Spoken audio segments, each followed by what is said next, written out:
Kesehatan Anda menjadi prioritas kami. Itu adalah kalimat yang menjadi komitmen dan juga menunjukkan bagaimana upaya yang telah dilakukan secara maksimal oleh para tenaga medis dalam merawat pasien yang memang terjangkit virus corona. Maka kita sebagai masyarakat, termasuk Anda pemirsa, bantulah tenaga medis dengan tetap berada di rumah dan juga mempraktekkan social distancing ataupun menjaga jarak satu dengan yang lainnya, karena itulah yang bisa membuat kita mencegah ataupun memutus rantai dan juga bisa meminimalisir penyebaran virus corona. Dan pemirsa, selanjutnya kami akan bawa Anda juga untuk melihat penyebaran dari wabah virus corona. Ini merupakan data yang terbaru, di mana pada hari ini juga juru bicara pemerintah Ahmad Yuryanto sudah menyampaikan informasi terakhir. Ini ada di dunia 307.341 pasien positif terjangkit terinfeksi virus corona. 92.383 pasien berhasil sembuh, sementara itu 13.049 pasien meninggal. Data hingga saat ini di berbagai negara tentunya. Kita juga akan lihat, ini kita sempat sampaikan kemarin bahwa ada 3 penderita di Sulawesi Tengah, tapi kami ralat hari ini, kami koreksi, yang betul adalah di Sulawesi Tenggara. Kita lihat bagaimana penyebaran kasus COVID-19 di Indonesia. Sulawesi Utara, kemudian juga 3 orang di Sulawesi Tenggara. Selanjutnya juga ini adalah jumlah pasien di Pulau Jawa. DKI ini yang paling berat tentunya ataupun paling besar 307, sementara di Jawa Tengah ada 15 orang, di Jawa Timur ada 41 pasien, sementara 47 orang di Banten, Jawa Barat 59 orang, sementara di daerah istimewa Yogyakarta ada 5 dan juga Bali ada 3 orang terinfeksi corona. Di DKI Jakarta juga jumlah kematiannya paling tinggi di antara kota-kota di Pulau Jawa. Sementara itu kita lihat juga bagaimana penyebaran kasus COVID-19 di Kalimantan. 2 orang pasien dari Kalimantan Barat, kemudian 9 orang di Kalimantan Timur, Kalimantan Tengah 2 orang dan juga Kalimantan Selatan 2 orang.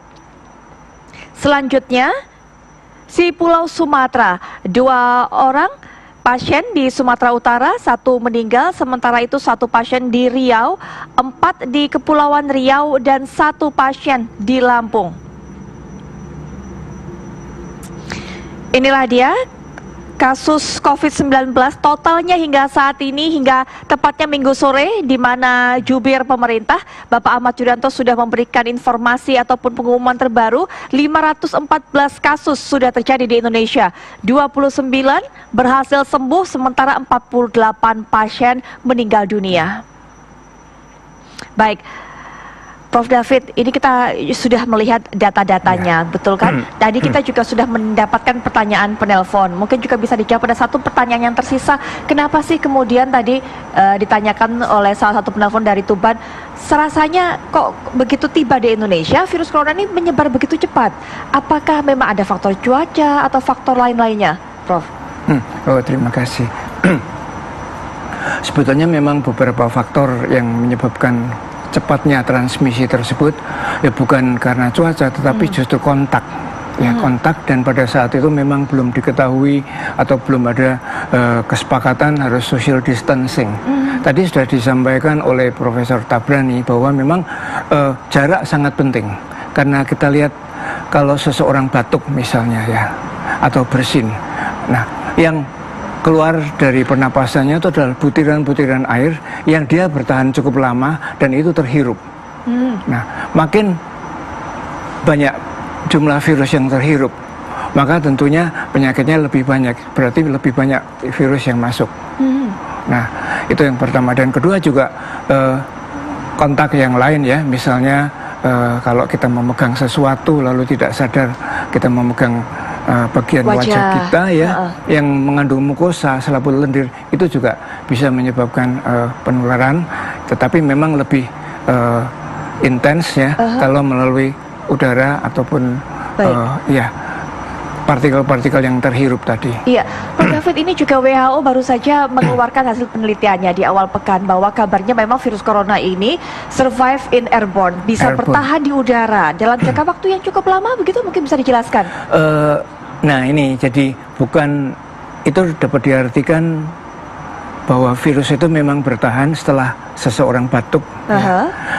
Kan terutama kalau kelembaban tinggi dan berat jenis dari virus ini ringan, sehingga dia tidak serta-merta tertarik gravitasi bumi ke bawah, tapi dia bisa melayang. Nah, kalau jarak dekat itu lebih banyak terhirup. Jadi begitu. Bisa mengambang virus itu, virus melayang? Mengambangnya sih dia pelan-pelan akan turun, tetapi ada aliran ada proses udara, terlebih dahulu, begitu kan? Gitu. Kemudian orang yang ada di dekat situ bisa langsung menghirup? Terutama kalau jarak dekat ya. Baik, baik. Dan indoors yang dikatakan ya, kalau sirkulasi AC dalam ruang tertutup itu memang kita tidak tahu bahwa. Tapi virus itu dari droplet itu tadi? Iya, droplet. Oke, jadi ketika droplet tersembur, tidak langsung serta-merta tertarik ke bawah, tapi melayang-melayang dulu, dan itu bisa kemudian dihirup oleh siapapun yang ada di posisi begitu, Profesor Tabrani juga ya? Baik, baik. Itu perlunya jaga jarak. Jaga jarak. Baik, ya. Itu juga yang tadi sempat ditanyakan oleh salah satu penelpon kita, bahwa memang harus mempertanyakan soal penyebaran gitu. Jadi bukan karena cuaca, bukan apa, tapi karena memang kontak satu sama lain. Ya, tapi saya ingin sampaikan juga pada penelpon tadi dari Tuban bahwa di Indonesia sebetulnya belum banyak itu. Karena hari ini satu hari di Amerika itu 2.693 kasus baru. Di Spanyol 3.000 lebih. Di Iran 1.000 lebih. Kita hari ini nambahnya 60-an. 64, betul. Ya, jadi tidak sebanyak yang seperti yang Anda pikir, wah luar biasa, tetapi hati-hati. Jangan anggap enteng. Karena kita belum mencapai puncaknya ini. Karena itu kan nanti Prof. David akan menjelaskan. Karena kalau orang sudah banyak kena, kemudian tidak sakit, tapi daya tahan tubuhnya, tentara-tentara dalam badannya disebut imun sistemnya berkembang, nah itulah mulai agak menurun sebarannya. Nanti Prof. David yang ngerti itu soal patofisiologinya itu. Iya. Prof, itu memang salah satu perhitungannya adalah puncaknya di bulan April, bulan Ramadan begitu? April, Mei? Kita nggak boleh bilang begitu ya, tapi kalau saya lihat ini usaha dari pemerintah dan juga dibantu dengan berbagai pihak, ini sangat intensif. Dan kalau nanti upaya untuk menjarakkan jadi social distancing, kemudian pakai masker dan dikurangi kontak ya, bersentuhan, saya kira ini akan lebih cepat turun dibandingkan yang negara-negara lain yang sudah mengalami. Ya, kita akan mendapat ini kan pada giliran hampir akhir. Jadi pengalaman yang dialami oleh negara lain itu kiranya sudah menjadi pelajaran buat kita, dan tentunya secara sosial dan epidemiologi mudah-mudahan tidak meningkat terus, karena kemarin dan hari ini kan sedikit lebih turun ya. Kemarin 80, hari ini 60. Mudah-mudahan flat terus dan lebih turun. Baik, kuncinya juga penanganan dari tenaga medis. Nanti kita akan bahas, tapi sebelumnya Prof, ini kita sudah punya penelpon dari Sorong, Bapak Andreas. Selamat malam Pak Andreas. Selamat malam Mbak Putri. Ya, Pak Andreas, mungkin ada yang mau ditanyakan kepada dua profesor kita ini? Iya, baik. Selamat malam Mbak Putri, selamat malam Prof. Iya, ini temanya kan kalau tenaga medis melawan corona. Untuk mengurangi beban tenaga medis ini kan salah satunya kita harus mengikuti imbauan pemerintah, diantaranya menghindari perkumpulan orang banyak. Karena saya orang Kristen, jadi saya menyoroti kegiatan di gereja. Jadi saya hari ini membaca berita, saya sangat sedih.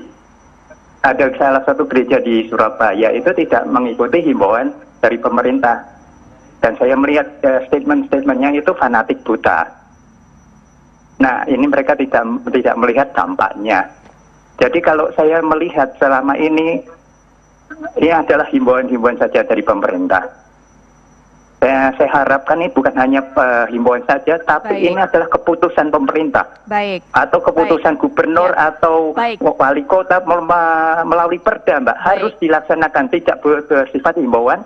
Yang ada yang melaksanakan dan ada yang tidak. Terima kasih. Ya, baik Pak Andreas, terima kasih. Kita dapat poinnya, nanti kita akan bahas tentunya, dan kita akan juga jawab Prof nanti pertanyaan-pertanyaan dari para pemirsa. Tapi setelah jeda berikut ini, apakah Bank Indonesia Malam akan segera kembali?